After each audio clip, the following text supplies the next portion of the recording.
Hello and welcome to Beyond the Lights, Football Across Texas, where we're talking football in towns with head coaches across the state. I'm your host, Brandon Brown, retired football coach and AD, and I'm glad you could join us today at this week's stop in the Lone Star State as we meet one more coach and one more town that make up the world of Texas high school football. Favorite run play, I like ISO. Power. You got to run power. So I was hung up at the crow's nest. My grandfather was the first African-American running back to be All-State. I was 19 right about the time and went to a church revival and got saved. And that path changed my life. Mudita, which is finding joy or happiness in others' success. Now, I got a funny story on this. Coach, this guy's eyes popped out of socket. Oh, those guys grew up on beans and cornbread. You know, I grew up on McDonald's and bologna sandwiches, a little better deal. Yeah. Right. I'd like to play the flute, Dad. It ain't all right either. If you're editing, but go ahead. It's how well you can get your Jimmys and Joes to do the X's and O's. So if I tell you too much more, I have to kill you? All right, a couple quick comments before we get started today. Remember, if you need a job posted, I have the new job board on the website, footballacrosstexas.com. You can email it to me at footballacrosstexas@gmail.com or just tag me in your Twitter or Facebook social media stuff, and I will get it put up there. Or if you know any coach-owned businesses that are directly owned by a current or former coach or their spouse, send me their info, and I'll put them on our website, business pages. Just trying to make a website or just trying to make some web pages that have coach-owned businesses on there to help promote stuff for coaches. Now, this week's coach-owned business shout-out goes to John Lamson. Some of you know Coach Lamson if you have been in the Hallettsville area for sure. He is the owner of American Shield Roofing and Construction. He's no longer in coaching. And if your home or your business are in need of a new roof and you're anywhere halfway close to Hallettsville, give him a call. And I know they travel too because last year or the year before maybe he was up here in Fredericksburg putting a new roof on one of the wineries. So they might travel to where you are. So give them a call and see if they can help you out. And that is AmericanShieldRoofing.com, or you can give them a call at 361-343-7018. All right, let's get to the show. All right, hello and welcome to episode 77. I'm in Holland today, home of the Hornets, and I'm with head football coach and AD Phillip Gibson. Coach, how you doing today? Doing great. Glad you're out here at Holland. Nice to have you. Yeah, no, I appreciate you having me out today. This is I felt right at home when I pulled into this town. I see grain silos, feed mill. This country town, I guess, huh? Yes, sir. Absolutely. It's a huge farm and ranch community, and there's a lot of good people out here that love academics and athletics. Well, and at first, I was thinking, well, maybe Holland's a bedroom community for the Temple area, Belton area. But when I started seeing all the grain stuff, I started thinking, oh, no, it's a farming town. So that's still probably one of your biggest things here is farm and ranch, huh? Yes, sir. Absolutely. Okay. Well, now, you came in January? Yes, sir. Started in January. I was previously the AD at Frost for 4 years, got the job here, started January 20th, and just hit the ground running. And it was great to get in here earlier, implement stuff in the weight room and see all the spring sports compete and do a little bit of spring football and 7-on-7 towards the end. So it's been a great transition. That is pretty good. You get in January and you get to kind of find out what the kids are like before you try to put them in spots you don't know where they fit best. You get to see them compete, see them get out there and get to know them a little better. That had to be a lot better. Yeah, it was. It was a great transition, and also, bouncing ideas off the coaches. They were all here previously and, getting to know them and just build our staff and get to know the kids and just see how everything's going to fall and get the pieces to fall how we want going into the summer and then the fall. Now, were you able to keep did most of the staff stay? Yes, sir. Yes, sir. We retained everybody. So, great staff. A lot of guys have been here. There's been a lot of success at Holland, in the past decade or so. Made the playoffs quite a few years in a row. Last year they missed it. Pretty young team. And so, yeah, we're retaining everybody, and I'm pretty excited about it. Everybody's been on board, and everybody's buying in, and it's just an exciting time to be here. Now, what's the district look like for this upcoming year? It's going to be a pretty tough district. We're dropping from 2A Division I to 2A Division II. Okay. So that could be a plus. Yeah, absolutely. We're going to have we have the biggest enrollment for Division II in the state, which is going to be great for us. So, in our district, it's going to be, we got Bremond, Chilton, Burton, obviously us, and then we'll have Bartlett, Milano, Snook, and Somerville. So it's a big 8-team district. Got to get in the top 4 to get in. So it's going to be a really tough district. Every week is going to matter. Little different because you only have 3 non-district games and you have a bye. Yeah. And then from then on, I mean, it's all in. Yeah, now so you're heading, all of that south of you basically, isn't it? Yes, sir, for the most part. You know, it's not too bad because I know the previous district that Holland was in, it was super spread out. So we're a little more regional. You know, everything's probably about an hour and a half or so. You know, some are super close, like Bartlett's next door. You know, Milano's not too far, under an hour. So, you know, there's some teams that are. I'm thinking of Snook and Somerville down there. That's down College Station area right there. Yes, sir. College Station, the Brenham area. So it'll be a dang good district. Yeah. I've seen Burton around at things before when I was coaching at Schulenburg, and I knew Burton was pretty tough team right there. And some of those I'm not quite as familiar with, but the Burton name stood out to me quickly. Yes, sir.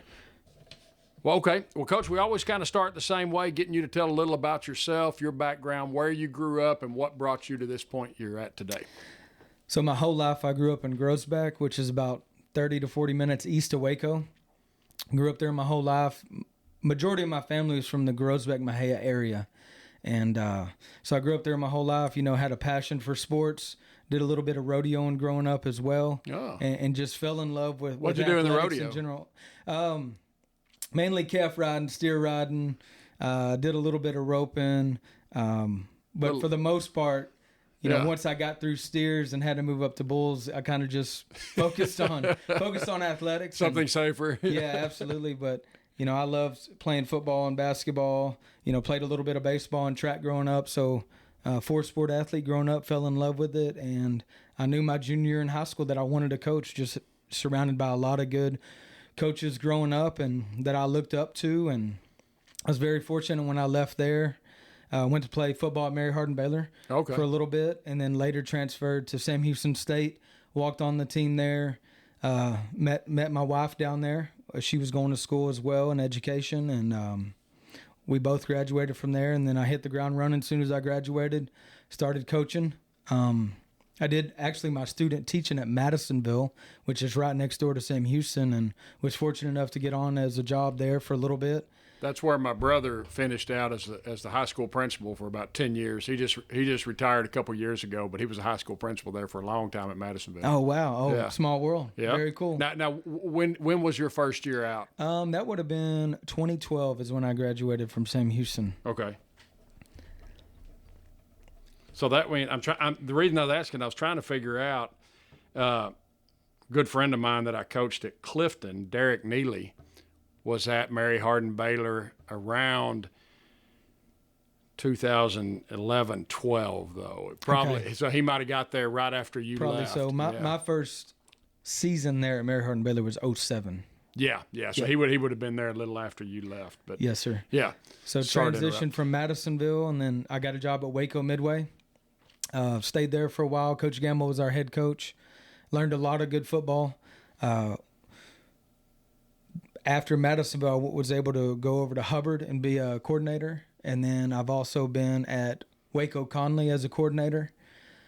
Stayed at those schools for about 3 to 4 years apiece, and then left Conley, and I was able to transition from a coordinator to an athletic director, head football coach at Frost, about 20 minutes from Hillsboro. Yeah. Kind of right in the middle between Hillsboro and Corsicana. And I was there for 4 seasons, and, you know, had a great time there. And, you know, we were able to turn around the program when I was there. It was a total rebuild. We had the season before I got there, we had 12 kids in the program. We built it up to about 40 or 45. Was super competitive, especially after year 1, you know, took our lumps and we got better. Year 2, we had biggest turnaround in the state from Dave Campbell's Texas football. So, and it was in a tough district. You know, we were in there with Martin and Bremont and Chilton. And so it's a very tough district. And the kids, they had a lot of games under their belt from that first year all the way through the 4 seasons. But, man, it was a great time, great community, a lot of good people there and kids that worked hard. And now, so you were playing was Lancaster there when you were playing him? Chris? He was last year. Yeah, okay. Before that, it was Hoffman. Okay. I've known Chris for a long time. Yes. So, yeah. And then I transitioned, obviously, here at Holland in January. So it's been a really good transition for my family. We got our kids enrolled here shortly after I got the job. My wife is going to start this coming fall as the assistant principal at the middle school here in Holland. Oh, cool. So we're excited. We're all going to be together. That's what we have been majority of our careers in education. So we really like all being together. It's kind of an all-in top deal for us. And, our kids really like the Friday nights. And, it's been a really good fit for our family so far. Now, are all the schools located right here within eyesight? Is that what I'm seeing? Yes, sir. Oh, yeah, it's that's really great. neat. It's really neat. You can walk. It don't matter if you're at the elementary, middle school, high school, admin building. You can walk to everything, walk to the football field, track, baseball, softball. So it's a really neat small community. Yeah, no, I loved it. Schulenburg was that way, and I could walk across the football field, and on the other side of the football field was our high school gym and the elementary school. So I could see my wife teaching down there, my daughter down there at elementary, and then the high school was at the other end of the football field, the west end, so I could see my sons there. Oh, very cool. Yeah, hard to beat. Yep, it was neat. So I bet that'll be nice for your family.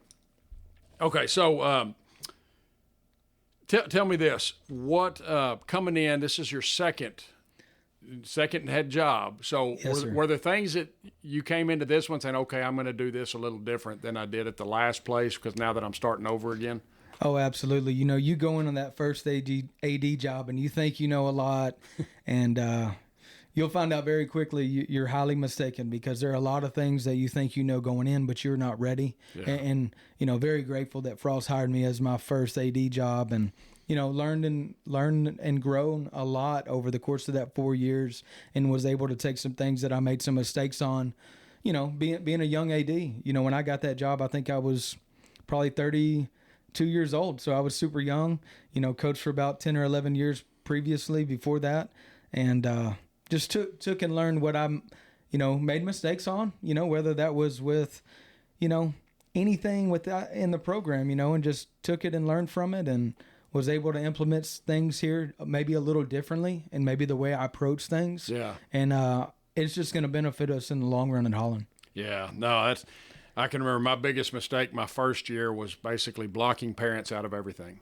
No, this is my program. This is my this. Y'all don't come in that. You don't set foot in that locker room. It was just, that was my mentality, was this is a different space, for this isn't a parent space. And then, of course, that mindset changed. And then last year I interviewed David Jones when he was still the head football coach at Kerrville, and he started going through all of these things that he does to include the parents. And I said, crud, David, why didn't I meet you before I was an AD, where I could have got all these things and learned that this is the way you should do it? Yeah, and he had absolutely. this big list of things that we went through in the podcast that ways he found to help include parents into the program, and I was like, shoot, that was just one of those things I didn't know, Yes, and sir. I'd spent a lot of time coaching in the inner city before, and so we didn't have parents invited. We were fighting to get parents to come watch their kids play, in the area I was in. That's not like that in all of them. But, Yes. I mean, the area I was in Fort Worth, that's the way it was. So, Mm-hmm. yeah, so I know there's definitely always some things you're like, oh, I'm glad I get to start over on this. Yes. Oh, exactly. Okay, well, let's get to the topic, first topic on here. Now, when you do have to hire coaches, okay, what do you do to try to get them to where you are? Like for Holland, for example, what's the selling point on getting people to come to Holland? I think the number one selling point at Holland is the academics here is through the roof. They're accountability A, and so it's a good selling point for coaches. Especially if they have kids. I mean, hey, this is the top school in the area for academics, and I think that's a great selling point. Also, the tight-knit community and super supportive of athletics. I mean, everybody that I talk to, I coached majority of my career in Central Texas for a long time. And, man, everybody I talked to that either had coached out here previously or that had played Holland in the past, everybody just kept saying tremendous community, very supportive, and they're going to back athletics all the way. And you just don't get that everywhere, There's always a lot of there's always a lot of dicey stuff possibly that may go on, within a community and not a lot of support. And so it has been a great transition because it has been 100% all in. And this admin team that's here right now is great. Have some of them been here quite a while? Yes, sir. Yep. There's most of our admin team have been here for numerous years, if not decades. So, the plan's in place and we're trying to keep this thing going. Well, and that speaks a lot for the community when you have administration that stays somewhere a long time and they're not looking to immediately move up and make more money somewhere else at a bigger school. Oh, absolutely. And then also our school board has been, I can't even tell you how great it is just to know that they're super supportive and they're going to support and back you and they're just very encouraging. And, you just don't get that a lot. And so very excited about this upcoming fall just to see everything fall into place after being here the last, 7 months. Yeah. No, that's good. That's good. So when you do want to get coaches in here, when you do want to recruit them, where do you post your stuff? What's the big place now? Because I know there's some pay places you can pay to keep it at the top of the list. Yes, the number one thing that we usually do is post on Texas High School Coaches Association. That's usually the number one. Do they still have They don't still have the regular job board? No, though, do they have transitioned it. I believe it's called Coaching Tree. Yes, that's it. But it's through THSCA. You pay your membership. You log on and it branches you off into that. And it's a little different, obviously, from when we first got into coaching. But, slowly but surely learning. But that's the number one. Number two, we kind of go through the Region 12 Center there in Waco, post it on there. I would say after that, I kind of rely on just being in coaching for, this is my 15th year, just relying on a lot of my, coaching tree background and connecting with coaches and seeing if anybody's got a guy or knows a guy. That's the great thing about the coaching fraternity. Yeah. No, that's why when I started seeing a lot of these, my son was telling me that, you can get onto this one and if you pay, you get to keep your name at the top of the list. So that's why I told him, I said, okay, well, I'll just make a free one on my website, at footballacrosstexas.com. I just start posting jobs on there for people, Oh, that's awesome. I made one on there, and it just, as soon as I see it, I just put it on there and just put the date that it was posted. And but it's not as fancy as the one where you can click, I'm looking for head baseball only kind of thing. Yes. But at least people can just go on there and scroll through and see what's on there, easy. And I've just got it broken up by size of the schools. But I'm like, God, it was so nice, but everything has to go back to money. Used to THSCA had the best way to get on there and look at jobs. You could find stuff easy. It was part of your membership deal. And then, of course, somebody had to say, oh, well, well, I don't know if it got to be too much work for them or what, that they loaned it out to somebody else or they just get paid for them using it or what. But yeah, I'm not sure. I haven't heard.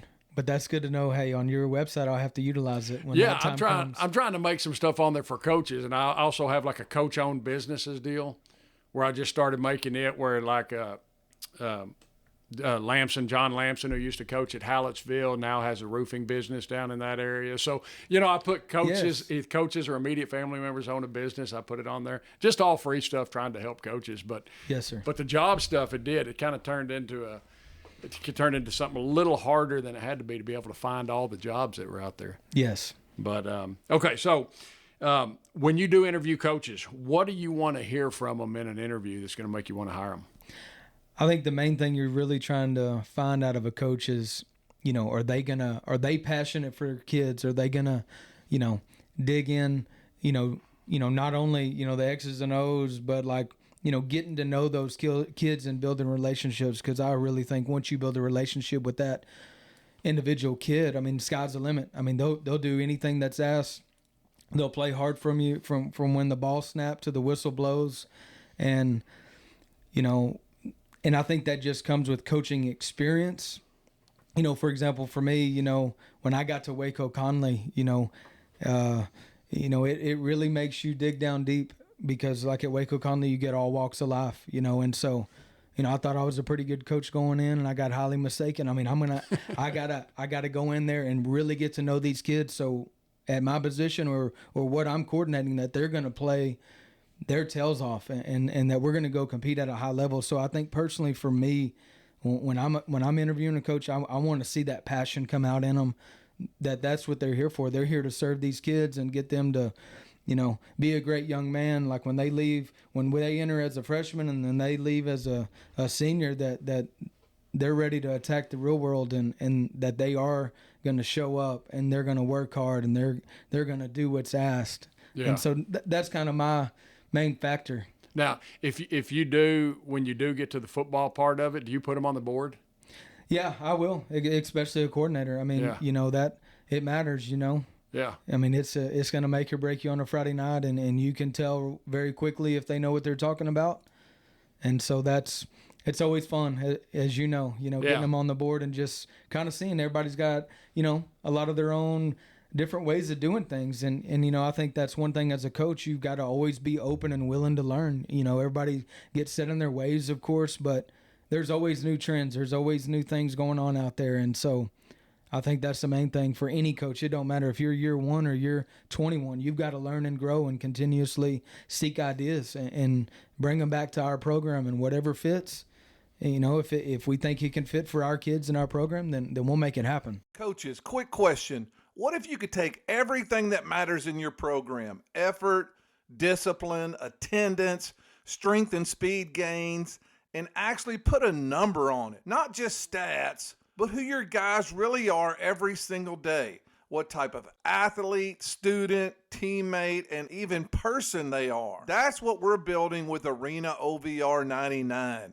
It launches May 1st. It's going to let you track not just performance, but accountability, competition, and real development across your team. But if you want something you can use right now, go to my website, CoachRandyJackson.com, and not only will you find information about Arena OVR, but you'll also see a curriculum for Arena captains and Arena team, anything that will help grow your program, plug and play leadership, and it's all at CoachRandyJackson.com. Now, so talking about new ideas and growth and that stuff, what do you do personally and with your staff to kind of, as far as professional development kind of thing goes? Do you like going to clinics, or do you like going and finding a school that does what you do and say, we're going to go meet with those coaches? I actually like to do both. So, a big deal, of course, most people always go down to the Texas High School Coaches Clinic. I usually go down to that when I go down to the DFW Football Clinic, and as well as the Hill County or Hill Country Coaches Clinic in Fredericksburg.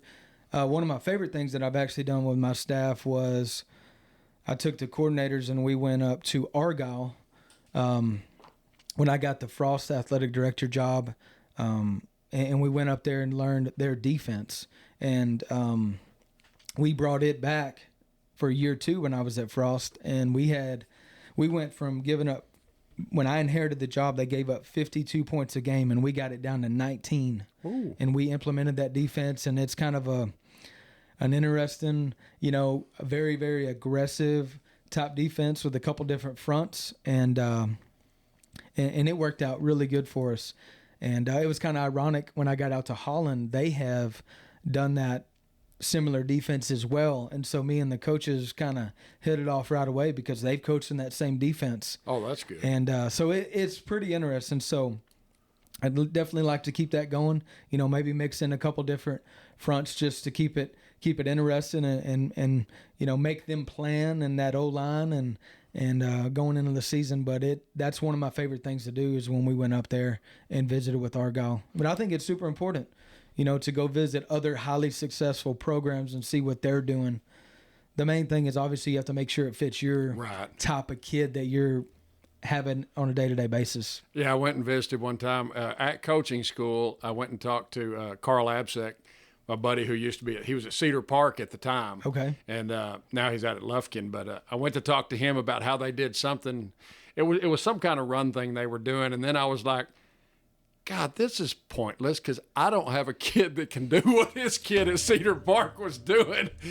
And Carl was explaining to me, and I said, I said, my kid can't do that. Yes, no, So, I get it. so I know what you're saying, but as far as it's got to fit your personnel and stuff. They might have a defensive end that could, run a 4-4, so he could do this and stretch it and then chase down that running back and also squeeze and blow up that giant pulling guard with without cutting him. And I didn't have one that could do both, Yes. But Oh yeah, I get it. yeah. So that's funny though. But now, so if you come to coach, are you coming to coaching school this year? Possibly. We're kind of in the transition down here. We'll see. I have been every single year. It's in Houston, though. It's in Houston. I really, really like when it's in San Antonio, of course, and so we'll see. Well, if you do, come see me because I'll have a booth with Randy Jackson there. I'm splitting a booth with him, but then right next to it, when I went in the '90s, my wife and I sold Christian sports T-shirts at coaching school every year. And we did it for like 7 years in a row and met a lot of people that way when I was first coaching. But we haven't done it since early 2000s. And my daughter wanted to do it. So we got another booth right next to it selling T-shirts again at coaching school. Oh, man, that's cool. So come say hi if you do come down there. And, okay, so do you have a favorite interview question you like to ask that pulls something out of them? Yeah, I think, in the back of my mind, I really like to know what their background is as far as like their offensive and defensive philosophy. That's kind of, what I kind of like to dig in a little bit and kind of see what they've been a part of, whether it was a spread offense or the slot T or, 3-4-4-3, whatever the case is, just trying to see how it would transition into our coaching staff, and bouncing some ideas off each other, because as you know, being an athletic director, a lot of people think the X's and O's are the big thing, but it's really not. And so, that's some time for me to kind of, pick somebody else's brain a little bit. Yeah. Hey, well, tell me this, now that we mentioned that. When you do look to hire people, does it scare you to take someone that's maybe only coached secondary and say, look, now I need you to coach linebackers? No, not at all. I think one of the best things you can do as a young coach preferably, or even a veteran, is be willing to adapt. And I think it makes you a better football coach when you coach a little bit of everything. And that's what I usually try to do with the young guys is try to, okay, this year you coach running backs. Okay, well, let's go do maybe some tight end H-back or receiver, whatever the case is. And same on defense. I mean, a lot of guys, they'll spend their whole career coaching defensive backs, but they don't know anything about linebacker play or when you coach DNs, how to spill or whatever. And so I think it's vitally important to get coaches to, get out of their comfort zone and go coach, a little bit of everything. And that's what I kind of did early on. And, like I played a lot of running back and inside receiver and corner when I grew up. And then so my first job was a receiver job. Well, I did that for a couple years, and then I transitioned into a running back coach. Then I went to go be a defensive back coach. And, at first you're like, man, why are they moving me around? But when you sit there and think about the big picture, it's not going to do anything but make you learn a lot more football than just the position you played. Yeah. And so that allows you to learn and grow and then, move from a position coach to a coordinator. And then eventually, if it all winds up being how you want it, then athletic director, head football. And so just very fortunate to learn from a lot of good coaches that were willing to, take their time and be a great mentor. And so it's been a fun ride.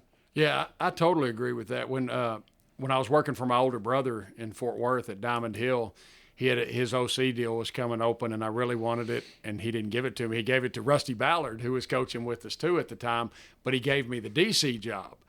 And I was ticked because I wanted to be, offense. And but I'm telling you, in the long run, there was nothing better for me than being made the DC because I had to learn all of those defensive positions. And then later, when I did become an offensive coach, it was like, oh, I understand how to attack this because I know what they're taught. I understand how to attack this, blah, blah, blah. That is a big benefit. So I like the fact that you're not afraid to put them into a different position because that is really good for young coaches to have to move around. Yes, sir. Absolutely. Okay. Now, what are you going to do to keep coaches here? What do you do that makes this a place that coaches are going to want to stay? When I got here in January, the first thing I kind of wanted to do, hit the ground running, was, just establishing a great overall working environment and setting the standard and creating a good culture for our working environment and for our, student athletes. So, building the relationship with the guy coaches, treating them right, treating them with the respect, being approachable, letting them know, hey, my door's always open, and, I'm not gonna, treat them bad. Like I would treat somebody just like I would want to be treated, and you know how the coaching profession is. I mean, it does get, pretty heated at times. Yeah. I mean, there's things that sometimes stuff happens, right? But ultimately, you got to treat another individual with respect and just create a good culture, and I think once you do that, I mean, everything kind of falls into line. It's gonna take a little bit of time, right? Nothing's gonna happen overnight.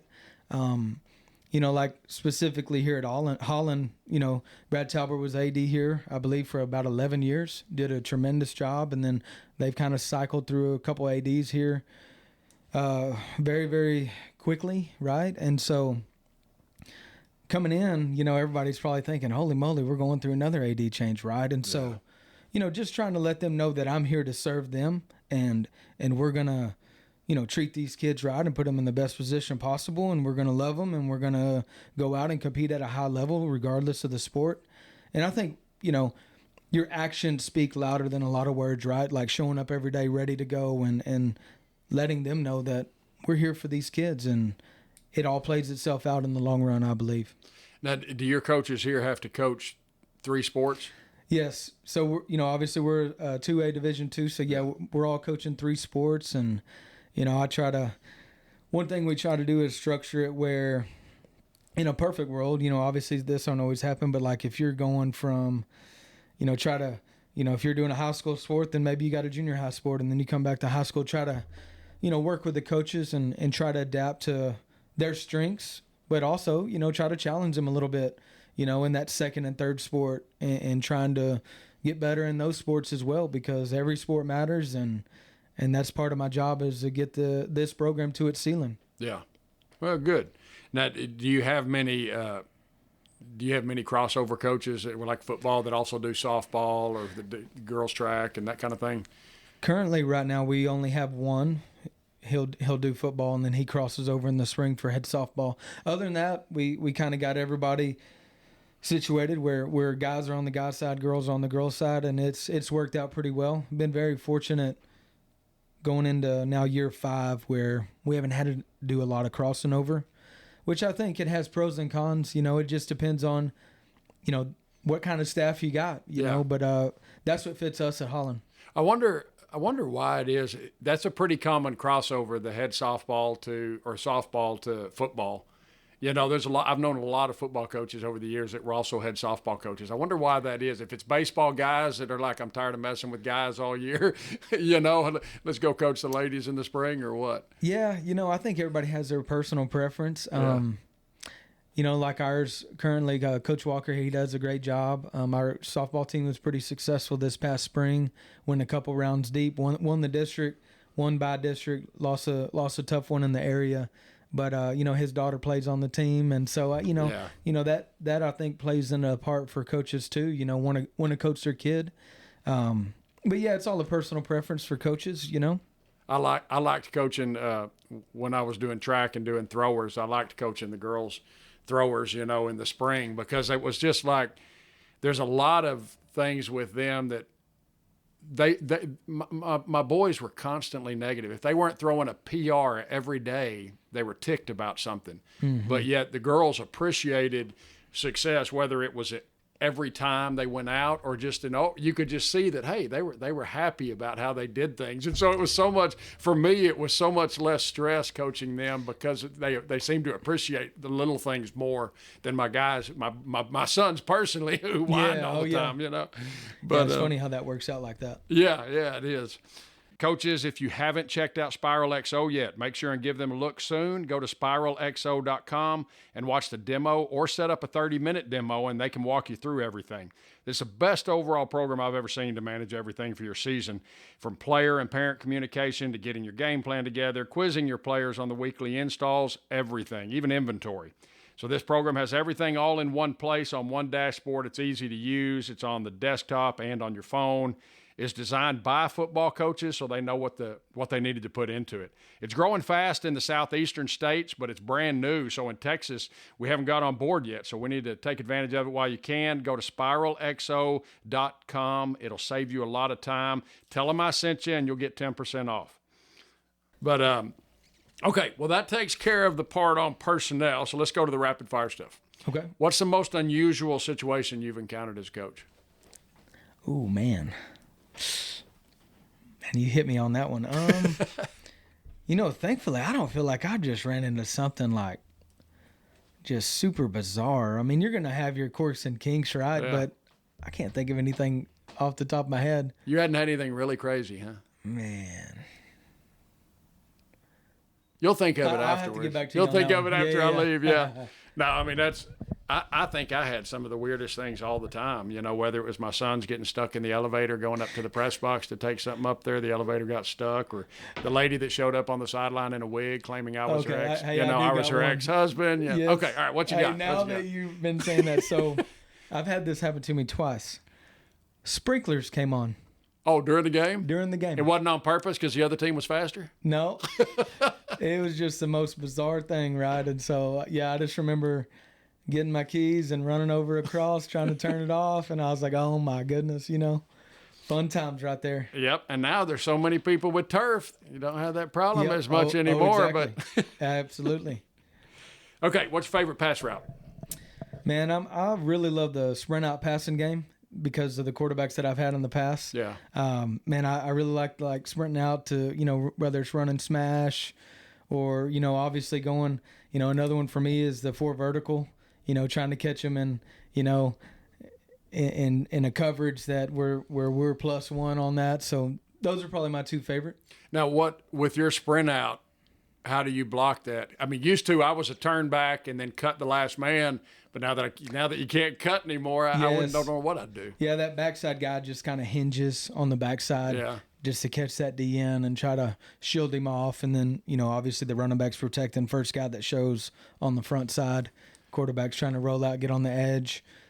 Just kind of fell in love with that from the quarterbacks that I've had recently. Yeah. I've had some smaller quarterbacks, because at the lower levels, sometimes you get that and, maybe not a super big time like air raid guy, but we have to still, get on the edge and, it just allows them to see a little better, getting them out there on the perimeter and also give them the option to run, if nothing's there. So I'd really like it. Yeah.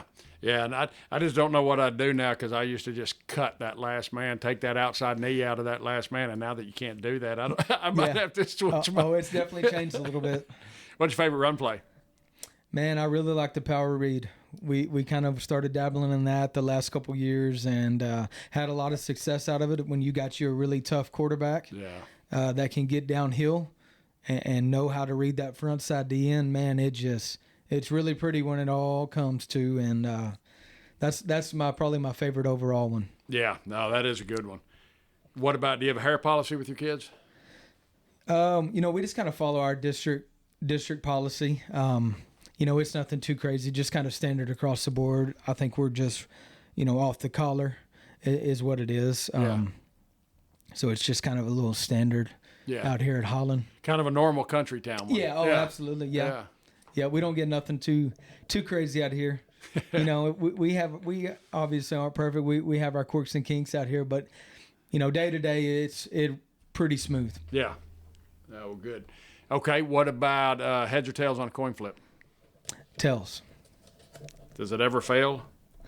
Unfortunately, every now and then. Yeah, that's what the last coach at La Vega said. He goes, tails never fails, except this year I went like 1-9 on the coin flip. Yep. Okay, offense or defense if you win the flip? Do you defer or do you like to take the ball? Take the ball. Okay. Yep, every time. I like to kind of set the tone from the get-go.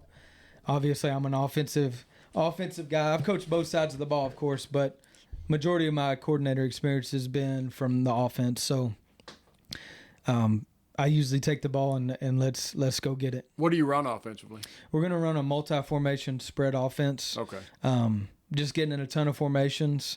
Like when I was in Frost, we were in a super tough district, and I utilize a lot of formations. We would get into about 20 to 25 formations a game by the time I established myself as an AD after a couple years. Puts a lot of stress on the defense, and it makes them have to plan a ton. And so that's my goal here. And I'm not saying we'll get in 20 year one, but eventually that's going to be the goal. And obviously when you do that and your kids buy into it and you're flip-flopping in a lot of multi-formations formations, and you're trying to ultimately just get +1 on either side, and having a good staff to communicate, in the box and what we're doing, and having a good quarterback, to flip-flop the play if we need to, or get us in another play. But man, it has worked wonders. We've been in a lot of ball games that we probably shouldn't have, with the talent that we had, and fun to watch. Pretty fun to watch. Okay. Do you give a pregame speech? Oh yeah, definitely. Yep.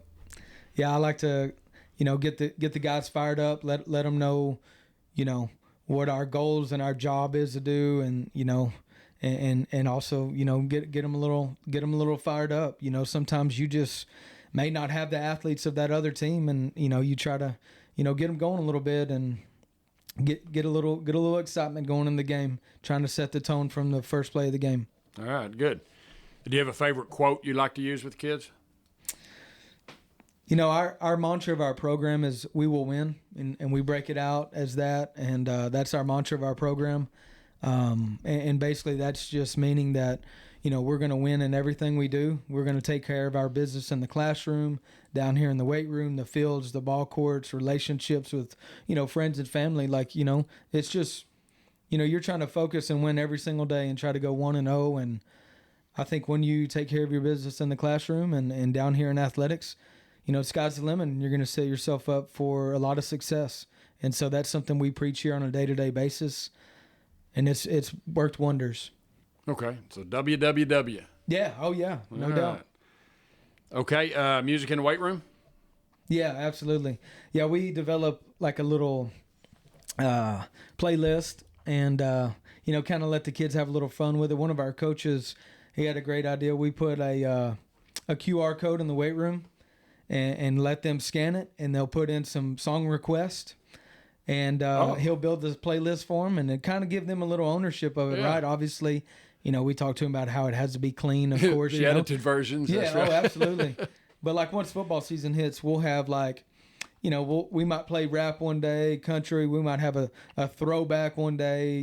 Just kind of mix it up a little bit, but giving the kids a little bit of ownership, because ultimately this is about them. I mean, they're gonna. This is what I try to preach to them. This is y'all's team. We're trying to get it to a player-led team. It ain't going to happen right away, but eventually that's what we need to be. And that's when the magic starts happening. You get a lot of wins when you start being a player-led team. Okay. No, that's good. Okay, varsity player in the band, do they march at halftime? They do here. So they have a little tradition already set here. They do march minus the district games, I believe, off the top of my head. Okay. So they'll march and everything in halftime. And then once district hits, the varsity guys do not. Okay. Yep.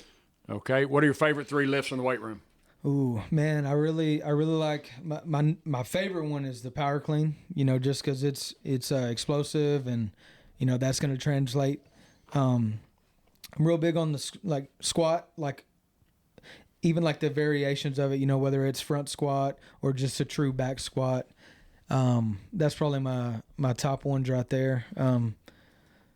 Probably go with the bench press, really like that one. That's part of our main lifts that we will do pretty much almost every time we come in the weight room in some sort of way. Yeah.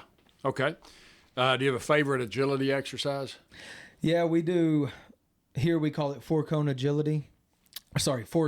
agility. And so let's just say like this fall, I'll have 70 to 75 kids in athletics, and we'll split up into 4 groups evenly, and it's a little 4-station rotation, and every station is going to last 5 minutes. And so a coach will get 1 minute to explain it. And then you're going to have 3 minutes of work. And so it's an agility drill. So you might, the cones are 4 yards or 5 yards a pop. a piece by each other, and you're going to maybe sprint, backpedal, shuffle, and sprint diagonal. But every station will be its own little different variation of the agility. And it's just, man, it's full throttle. Like when you're up, I mean, you're going full throttle, and you might get 4 to 5 reps out of that little 3-minute period each guy. But, man, it's like game-like. I mean, it's full throttle, just like what we're preaching in every sport. When the play starts to the end, I mean, you're going as hard as you can, right? And so we'll do that for 3 minutes. We'll break it out. They'll transition for a minute, and we'll start it over. And you'll do that 4 times, and it's really good. Keeps some foundation underneath us as well as conditioning. Okay. That's good. Are you a conspiracy theory person? You know, I'm not. I'm really not too. I would not say I'm like super into all that, really. You know what I mean? I know there's a lot of coaches out there that are that way. Yeah, but not you, huh? I'm more of like a game day routine, I guess. You know, more than anything. Like I'm pretty structured on, like, I mean, it's my coaching staff have always given me a hard time because, I mean, it's by the minute, dang near, right? And so everything's structured, and you know, we're gonna be all in and the right place at the right times type stuff. If we're leaving at such and such time, or we're meeting at such and such time, that's what we're doing, you know. Yeah. So you don't pay much attention to the other stuff, huh? Yeah, not too much. Okay. Do you listen to podcasts? Yeah, I do. I really enjoy listening to. I like the Coach and Coordinator podcast by USA Football. That one's a pretty good one I follow. I like the John Gordon stuff. And I really enjoyed those. Okay. I'm going to have to start listening to yours more. Yeah. That's right. That's what I like to hear. If you could change one rule in football, what would it be?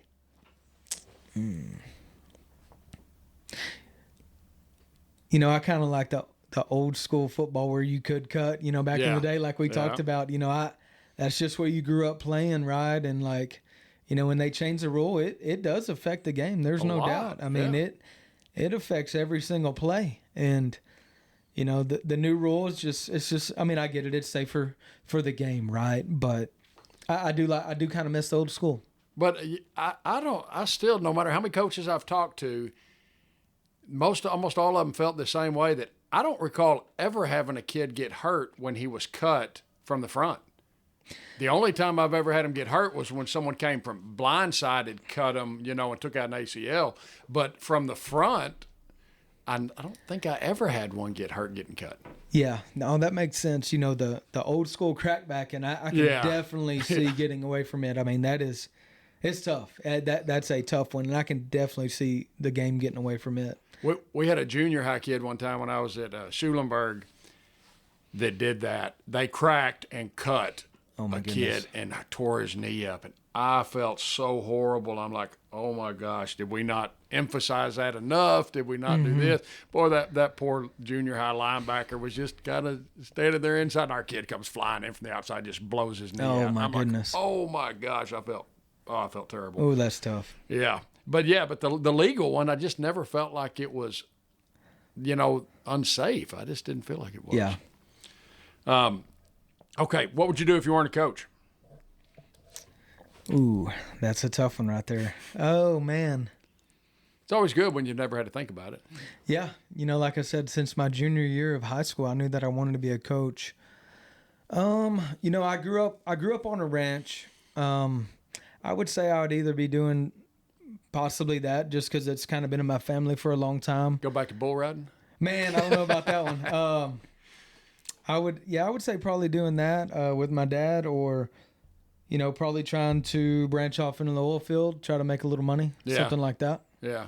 Did you see that bull rider that got stomped and dragged pretty good a couple days ago? Oh, no, I didn't. It was all over the news yesterday. Oh, man. But he's okay, I think. But boy, I tell you, there were 6 guys out there trying to get the bull off of him because he was stomping him. Holy moly! Yeah, the bull just decided, I'm just going to stay right here on top of him as I turn and buck, and just I couldn't handle the bull ride. Put me on saddle bronc or something, but not bull ride. That's funny. Do you have a pro or a college coach that you kind of look up to or try to model some things after? You know, when Saban was in the game, I really loved watching his stuff. He's just, you know, super elite and had a lot of success. I just enjoy listening to anything he has to say as far as the game. So he would be one. Man, when I was at Waco Conley and Midway, when Matt Rule was at Baylor, we got to go in. Our staff got to go in and talk with him and go to position meetings and stuff like that. And man, he was awesome. I hated that Baylor lost him, to the NFL. Obviously, he's in Nebraska now, but man, I really enjoyed, whether it was something like culture stuff, or just like their scheme in general. They started doing the wide zone stuff at Baylor, and man, we adopted that at Conley, and we started going to that wide zone and mid zone stuff, and we had a lot of success out of it. And I think the big reason like it sold to me is because he was preaching about, the wide zone is great, not only in the college game, but like for high school specifically, he thinks it's even better because a lot of times you are going to get smaller linemen. And so like from 4A down, you get what you get, and you might have you're not every year, you're going to have some big 275 or 300 pound linemen. And so that scheme fits small linemen. Because you're blocking them how you find them. You're taking your step. You're blocking them how you find them. And there's a lot of, offs and variations of doing other things off of that zone. But, man, we went to it, and I really enjoyed, like, the way he taught it and his staff. And we took it and ran with it. And then I ran some of it not only at Conley, but the last 4 years at Frost. And, we'll try to, see if it fits our kids here, with some other gap schemes. But I really enjoyed Matt Rule. Okay, good. Let's see. Who's the most motivating coach you've ever heard speak? I went and watched PJ Fleck one time from Minnesota. Man, he is a lot of energy, very fiery, and just for me being as a young AD and coordinator, like he kind of went through the same stuff. He had taken over some terrible programs. Like he took over Central Michigan when they hadn't won in years and decades, right? And he kind of flipped them around and has done a good job at Minnesota at times. And a lot of that culture stuff that he had done and implemented it with his staff and players, I kind of stole some of those ideas. One of his ideas was talking about how you can do like your first year explaining to your players and coaching staff, like it's a dig year and you're trying to dig out and weed out all the just crap from previous years and attitude and the effort, not giving great effort, all that crap. And it's out the window. And then like year 2, you're laying a foundation. And then, year 3, you've got this, you got the whole, basically it's the whole story behind it is like building a house. Like, you got the foundation, all that you're digging, and you got the foundation, and then the house is built in year 3, and so I just kind of thought that was pretty neat because it does take several years to turn around a program. Yeah. And like when I got out to Holland, it's going to be very similar to kind of how when I was at Frost. Like, they're coming off, like Holland's coming off a 1-9 season. When I inherited Frost, I think they were about 1-9, 2-8. And then you slowly but surely every year you try to build it up and show growth every single year and get the kids and staff to buy in. And then you look up every year, you're just getting better. And then you're ultimately getting it to its ceiling, in the long run is what the idea behind it. Okay. All right. Do you have a favorite pregame song? Yeah, I would have to go some old school stuff like Till I Collapse by Eminem. Just some old school. That's a classic. Oh yeah. Okay, favorite sports movie? I'd have to go with Friday Night Lights. Did you like the series? I did, man. I think I like it better, honestly, than the other one. I love that thing. I've watched that thing. My wife and I mean, we watched that too many times for our own good. My wife loved the series. Yes. I didn't like the series as much as the movie, but my wife loved the series. She watched like every episode of it. Yes, it is a good one. Okay, do you have a favorite movie quote? Oh, so this brings me back to what we were just talking about. Clear eyes, full hearts, can't lose. Yep. That's my favorite one. All right. Well, Coach, that is all the questions I have. You got anything else you want to add about what y'all got going on here at Holland?